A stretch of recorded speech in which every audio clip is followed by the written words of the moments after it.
სატრანსპორტო საშუალების მართვის უფლების აღდგენასთან დაკავშირებით 2026 წლის 1 იანვრიდან იგეგმება ეგრეთ წოდებული ამნისტია, ცვლილება შედის ადმინისტრაციულ სამართალდარღვევათა კოდექსში.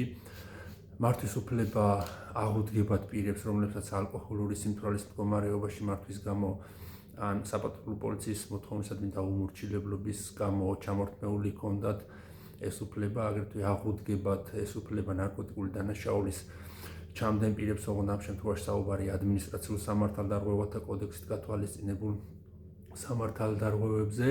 თქვენი მიმართვა არ არის აუცილებელი შინაგან საქმეთა სამინისტროსათვის, თუ კი მართვის უფლება ჩამორთმეული ჰქონდათ ალკოჰოლური სიმთვრალის მდგომარეობაში ავტომობილის მართვის გამო. ამ შემთხვევაში შინაგან საქმეთა სამინისტრო ვალდებული არის 1 თებერვლამდე 2026 წლისა თვითონ გამოაქვეყნოს მონაცემები იმ პირთა შესახებ, რომლებსაც აღუდგათ მართვის უფლება, რაც შეეხება ნარკოტიკული საშუალების გამოყენების გამო მართვის უფლების ჩამორთმევას. ამ შემთხვევაში თქვენ უნდა მიმართოთ შინაგან საქმეთა სამინისტროს, წარუდგინოთ შესაბამისი საექსპერტო დაწესებულების დასკვნა, რომ აღარ მოიხმართ ნარკოტიკულ საშუალებას და ამ შემთხვევაში მოხდება თქვენთვის მართვის უფლების აღდგენა. გასათვალისწინებელი არის, რომ ეგრეთ წოდებული ამნისტია შეეხება პირებს, რომლებსაც 2025 წლის 10 დეკემბრამდე აქვთ ჩამორთმეული მართვის უფლება.